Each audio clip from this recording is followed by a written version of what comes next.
Hi అండి, welcome to my channel. ఈ వీడియోలో బీరకాయ పచ్చడిని ఎలా చేసుకోవాలో చూద్దాం.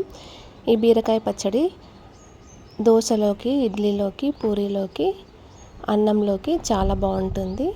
ట్రై చేయండి. ముందుగా ఈ బీరకాయలని ఇలా లైన్స్లా ఉంటాయి కదా, అది తీసేసుకోవాలి. ఇలా తీసేసుకొని అన్నిటినీ నీట్గా వాష్ చేసుకొని పెట్టుకోవాలి. ఇప్పుడు ముక్కలుగా కట్ చేసుకోవాలి. చేదుగా ఉంటే తీసేయండి. ఇలా ముక్కలు కట్ చేసుకున్న తర్వాత పక్కన పెట్టేసుకోవాలి. ఈ వీడియోని ఫస్ట్ టైం చూసినట్టయితే సబ్స్క్రైబ్ చేసుకోండి, లైక్ చేయండి. ఒక 20 పచ్చిమిర్చి తీసుకోవాలి. కారాన్ని బట్టి పచ్చిమిర్చిని తీసుకోవాలి. ఇప్పుడు ఒక కడాయిలో 2 టేబుల్ స్పూన్ల ఆయిల్ వేసుకొని 1 స్పూన్ శనగపప్పు, 1 స్పూన్ మినపప్పు వేసుకొని ఫ్రై చేసుకోవాలి. తర్వాత మిరపకాయల్ని సగానికి కట్ చేసుకొని 2 ముక్కలుగా చేసుకొని ఫ్రై చేసుకోవాలి. ఇప్పుడు కొంచెం కరివేపాకు కూడా వేసుకోవాలి. తర్వాత బీరకాయ ముక్కల్ని కూడా వేసేసుకొని ఫ్రై చేసుకోవాలి. పచ్చిమిర్చి ముక్కలు కొంచెం ఫ్రై అయిన తర్వాతే బీరకాయ ముక్కల్ని వేసుకోవాలి. ఆయిల్లోనే ఇలా ఉడికించుకోవాలి, ఫ్రై చేసుకుంటూ. సిమ్లో పెట్టుకోవాలి స్టవ్ని. ఇప్పుడు 1/2 స్పూన్ వరకు పసుపుని వేసుకోవాలి. రుచికి సరిపడా సాల్ట్ వేసుకోవాలి. మొత్తం ఉప్పు, పసుపు కలిసేలా బాగా కలిపేసుకోవాలి. ఇప్పుడు మూత పెట్టుకొని 5 మినిట్స్ ఉడికించుకోవాలి లో ఫ్లేమ్లో. 5 మినిట్స్ తర్వాత తీసి చూసుకుంటే బీరకాయ ముక్కలు ఉడికాయి. ఇప్పుడు 2 టమాటో ముక్కల్ని వేసుకోవాలి.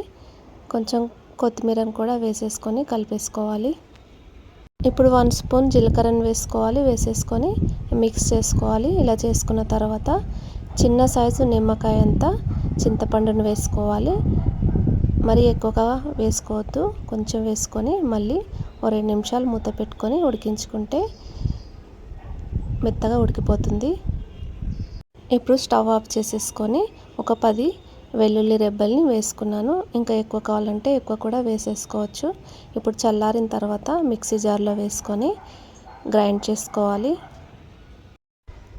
ఇప్పుడు తాలింపు కోసం కడాయి పెట్టేసుకొని 2 టేబుల్ స్పూన్ల ఆయిల్ని వేసుకోవాలి. ఇలా వేసుకున్న తర్వాత ఆయిల్ వేడెక్కగానే 1 స్పూన్ జీలకర్ర ఆవాల్ని వేసుకోవాలి. 2 లేదా 3 ఎండుమిర్చీలని ఇలా సగానికి కట్ చేసుకొని వేసుకొని ఫ్రై చేసుకోవాలి. ఇప్పుడు 5-6 వెల్లుల్లి రెబ్బల్ని కచ్చపచ్చగా దంచుకొని వేసుకోవాలి. కరివేపాకు కూడా వేసేసుకోవాలి. ఇప్పుడు తాలింపు వేగిపోయింది. పచ్చడిని ఇందులోకి వేసేసుకొని మిక్స్ చేసుకోవాలి.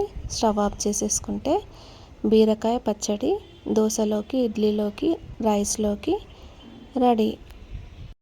ఈ వీడియో నచ్చినట్టయితే లైక్ చేయండి, షేర్ చేయండి, సబ్స్క్రైబ్ చేసుకోండి, బెల్ ఐకాన్ క్లిక్ చేయండి.